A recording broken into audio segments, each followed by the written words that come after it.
My name is Birgit Schneider. I'm living in Berlin, Germany. I'm a cultural and media scholar researching climate images and imaginaries in culture and science at the Potsdam University. The reason for the following interview is the pressing question of what we can do differently or better in climate change communication. And to discuss this question, we invited several speakers. It was important to us to juxtapose voices from various fields and various countries. And my guest for this interview is Rita Brara. Dr. Rita Brara is an anthropologist at the Institute of Economic Growth at the University of Delhi in India. She is an editor of the journal Contributions to Indian Sociology, and her research focuses on social constructions of the natural environment and climate change. But also, she includes issues of climate justice, such as environmental and agrarian law and sociology, climate change, gender and kinship, and visual culture in India and beyond. Welcome, Rita. Thank you. It's wonderful to be here, Birgit. I would like to start with this situation of people of India and South Asia you're addressing in your Impulse paper. And you're starting with, of course, this differentiation that those people are most affected by planetary climate change, by at the same time having least contributed to the climate stress. And as I know, you also refer to the term of the Anthropocene, which is getting more and more attention at this time, the age of the human. So what is your perspective on this situation? Well, I think the countries most affected by climate change should be the prime focus of any climate change communication. And how do we conceive of climate change communication? The knowledge of scientists is actually sometimes described as the local knowledge of experts. It is very different from the knowledge you encounter on the ground in India and the countries of South Asia.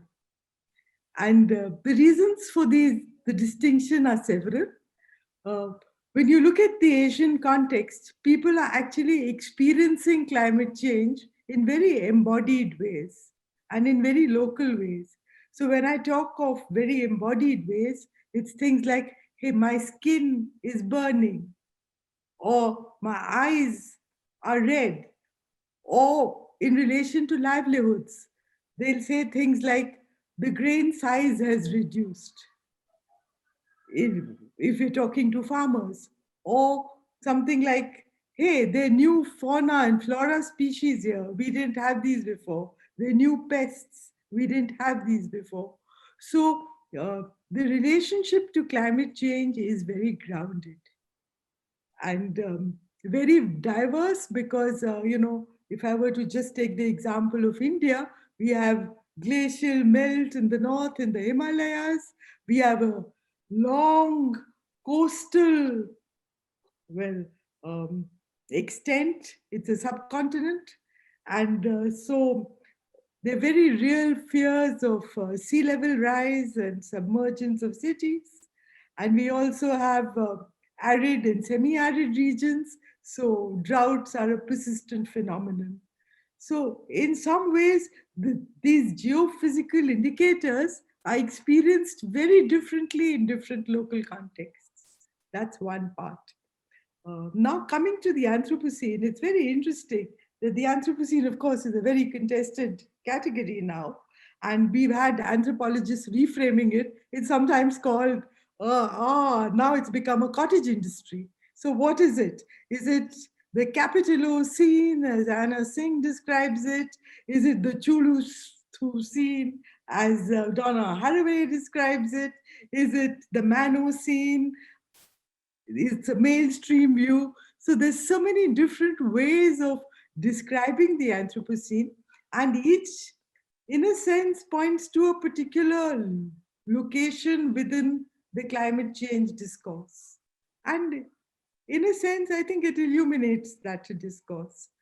Now, does the Anthropocene have some other meaning, or how do we approach the Anthropocene in India?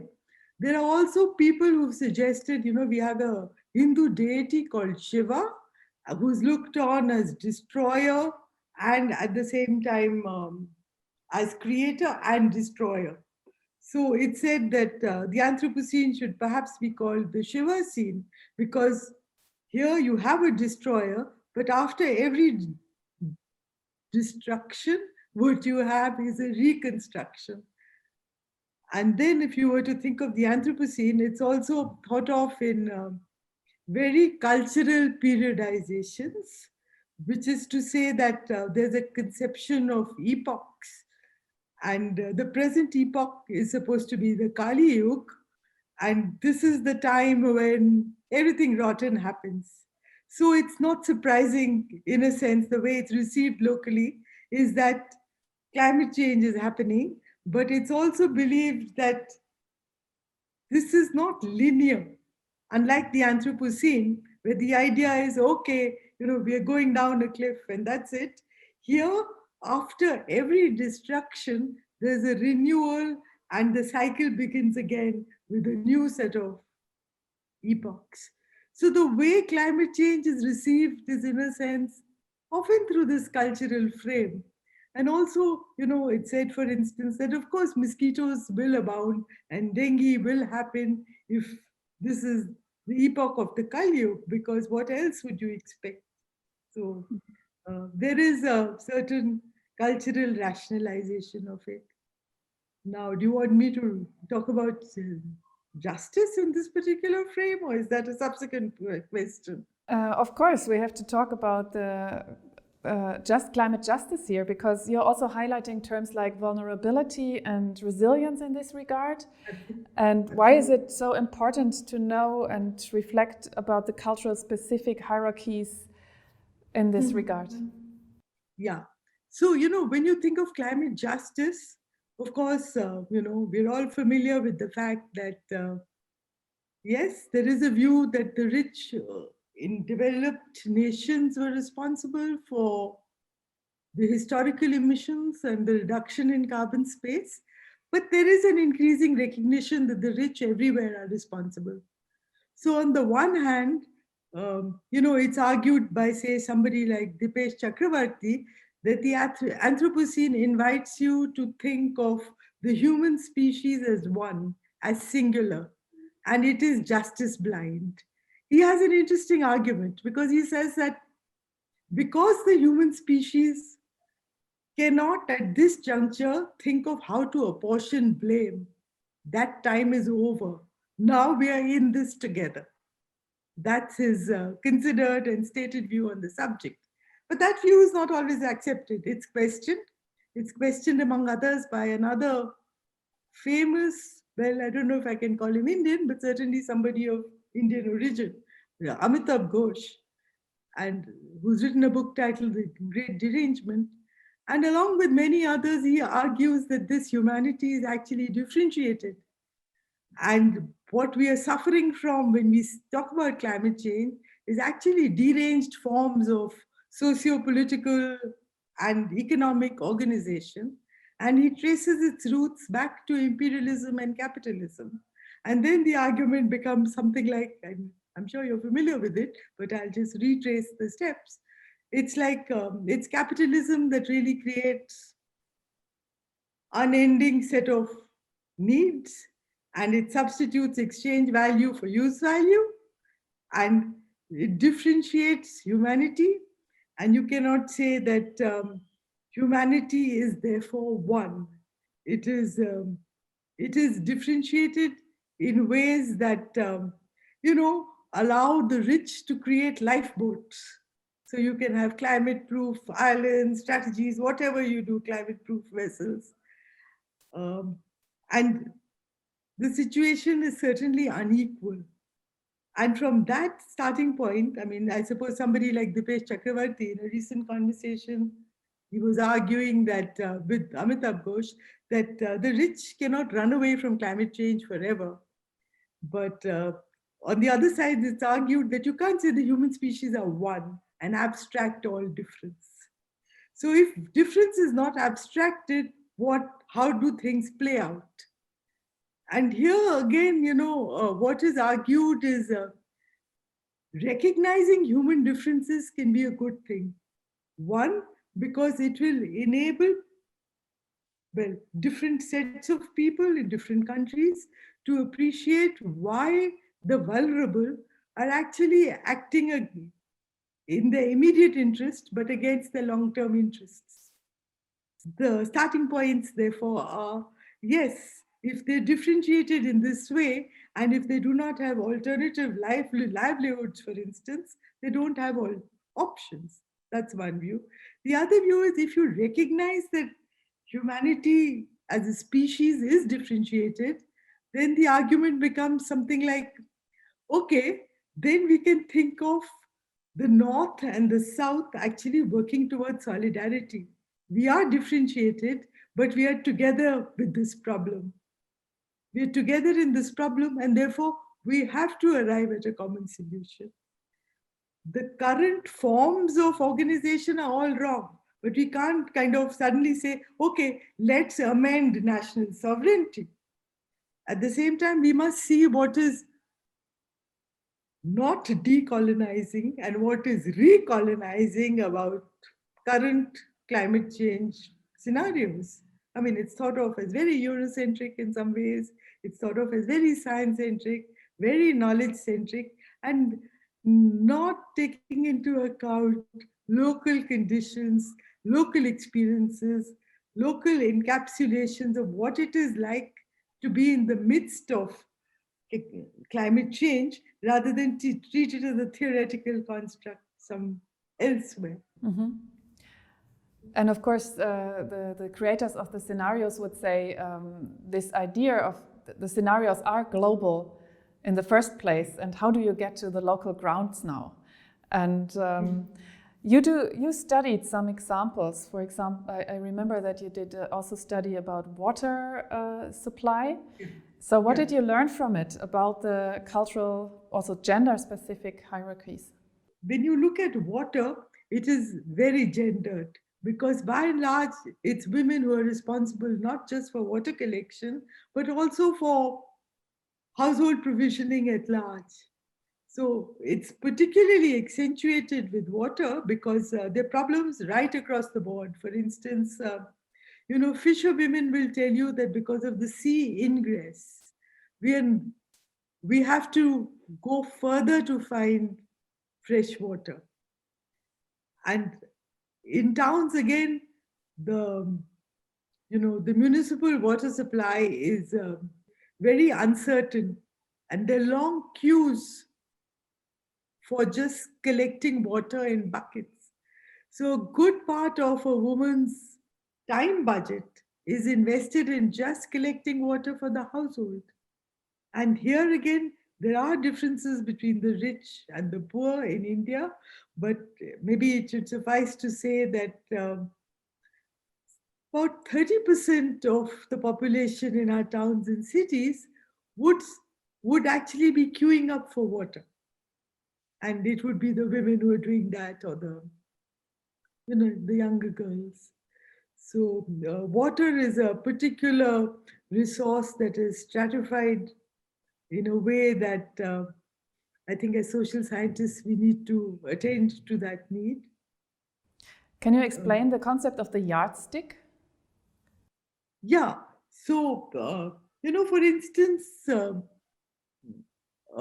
use the scientific definition of what is potable water, there should be some particular TDS, certain amount of total dissolved solids in the water. It shouldn't exceed that.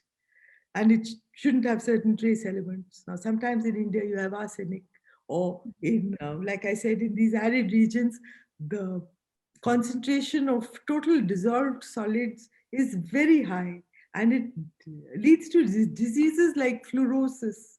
It's the coloring of the teeth is the first way it shows up, discolored teeth. The concentration of fluorides is particularly high.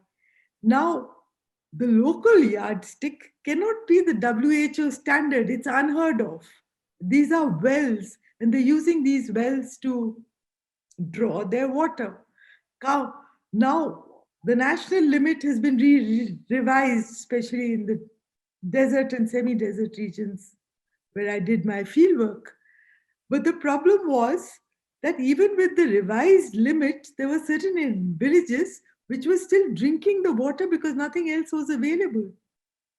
And these wells were then disowned by the state that you can't drink water from these wells. That posed a real problem because water had then to be drawn out from neighboring villages and pipelines brought to these villages where the water quality would be satisfactory. Now, the point is, there's such a shortage of water that the pipes were interrupted on the way, and people, kind of inserted their own pipelines to draw the water, and it seldom reached the villages that it was supposed to be reaching. So eventually, the program, in a sense, failed, and people found their own solutions, and they were back to drawing water from the well when it could be done without surveillance. So I think the way to tackle the problem is we also have some things to learn from people who've lived in harsh environments, learn to live with less water, and maybe there's a lot to be learned from that. So you're also having this idea of multiple worm's eye views on the subject. I think this is the opposed approach to governmental linear communication in all these regards. Yeah. So, multiple worms views, I know I said that, and I've been wondering about it because actually, if you take it literally, the worms would be pretty happy about climate change. At last, it's not the human species that are dominating, it's the worms. But uh, otherwise, what I really meant was to take, to look at it from a very local prism and see what are the things that show up, which may not be visible if you're taking an aerial view or a bird's eye view of the situation. I'm very wary of calling it a bird's eye view also now because birds are also diminishing. And anyway, so supposing you were to take a very aerial view of it, what are the local indicators that show up? So this is interesting. For instance, there's this study on apple farming. Because of the glacial melt, actually you're able to grow apples in areas where you couldn't grow apples earlier because of some global warming and glacial melt. So people in these areas, for instance, are actually profiting from climate change right now. I mean, it sounds uh, counterintuitive, but it is happening. But it will not continue for very long. So we need to also understand that climate change is throwing up opportunities at the local level. And, we have ecotourism efforts, for instance, save the environment, no plastic, and catering to a foreign tourist clientele, which becomes obvious again at the local level. So, impacts at the local level are quite different from what one might envisage in the abstract. They can also be positive, maybe positive only in the short run. That's one.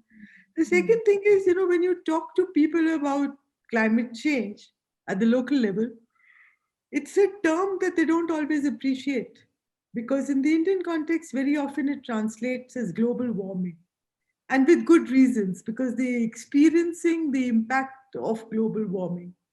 For instance, they will tell you that, yeah, now the temperatures have risen, there are fewer rainy days, and we have very rainy spells sometimes. So the local accounts of climate change are actually very rich in documenting local indicators of change.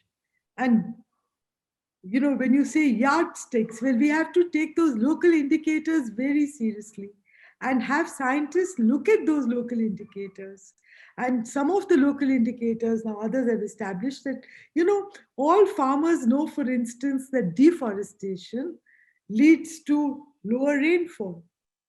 They don't need a scientist to tell them that. Or that the effect of fertilizers and pesticides uh, can be felt in the form of diseases. And it is, when you're thinking of climate change communication, it's very important to take those into account because abstract communication of climate change makes little sense. It has to be related to what is being perceived as important. In India, what is the status quo of climate change communication? Do you have like co-creation workshops? Is there something happening like this? Or is it more very standardized top-down communication? See, I think it varies, but there are a lot of NGOs that are now taking it up. Is it co-creation? So it has to be a not just co-creation. There has to be respect and credibility given to the local view. So only then can an actual dialogue occur. And the dialogue has to be not a one shot affair. It's something that you have to continue to build on. It has to be continuous. It can't be one shot. So very often, there may be um, a state government program that says you must afforest or do away with dispose garbage in a particular way. But I think what happens is governments are good at bringing out a problem, but they can't handle the solution. So whether you want to call it co-creation, the co-creation is what makes for effective solutions. And that is what is not happening. You can have dialogue, you can talk about climate change, but are you able to come up with effective change and a solution? That some NGOs are working hard at it. And it's not as though you can't see any initiatives at all, but they are few and far between. I know that you are a collector of climate change cartoons for a long time, and you were analyzing all sorts of cartoons in regard to climate change from different nationalities. And also when we asked you for the impulse, you sent us 2 cartoons, one of them actually addressing the topic of water and women. We can see 4 women with a child carrying water along a street on their heads in big pots, and 7 men sitting around a desk at the same time under a tree, and one of the men says, "Women, they are too busy to discuss water." And I think, I suppose many people don't even are aware that this genre exists and is so active. And why would you think make also cartoons, along with all these other things, be an initial starting point, maybe also for this worm's eye view approach, to open up this subject in the conversation? What is so special about cartoons?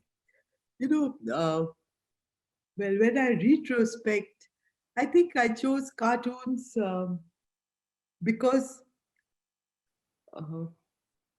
there are so many ways of communicating climate change, and a lot depends on the general communication message. Who are you communicating with?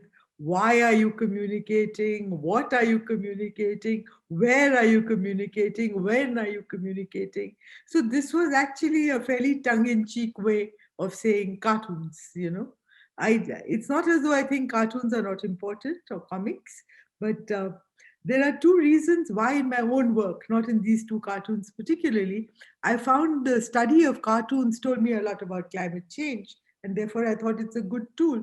For one, very, very abstruse metrics of climate change, that statistics that no one wants to look at or understand are made communicable through a very simple 2 centimeter or 3 centimeter by 3 centimeter device.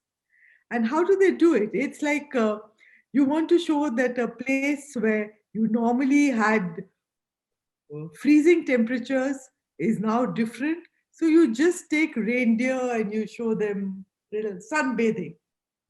So, in a simple graphic of that sort, you've communicated the problem that, see, things are not like they used to be. So, at one level, Amitabh Ghosh says this repeatedly, climate change is also a crisis of the imagination. It's a crisis of culture. And I think cartoons are able to tackle that crisis and bring in the imaginative sides to the fore very well. Then another cartoon that's always, I've been very enamored by. It can bring in cultural stories from India, and you're familiar with this one because it features in Aesop's fables as well. There's this crow that can't reach the water, and then you put in pebbles, and the crow gets to the water because the water level rises. So there's this lovely cartoon from India, which shows the crow saying, I can't get to the water anymore. The pebbles are not helping. So this reworking of cartoon stories, of cultural stories through cartoons, through comics, in the IPCC is recommending it now, and Scientific American, or I think Science or a scientific journal has had a whole issue of comics communicating climate change through comics, and not only for children. And there's this other cartoon that I think in the Indian context where people continue to be very religious is so pertinent. We have this deity I mentioned, Shiva, who lives in the Himalayas. And there's this cartoon which shows him living in the freezing chamber of a refrigerator because there's no ice in the Himalayas anymore. So, this kind of reworking of your own cultural stories to indicate the crisis of climate change and how uh, scientific scales, you can convert them into visual scales. So even if you're doing it with the scientific scales, like I've always found this very exciting, the hockey stick graph showing climate change, and then the hockey stick actually becomes a metaphor and a visual symbol for climate change. And it becomes accessible even for cartoons to be using it, saying, okay, politicians are using this hockey stick, but what are politicians using? Politicians are using opinion polls as their gauge. So there are different kinds of gauges. There's the graph showing climate change, an upward rise, and there is opinion polls on climate change of this sort.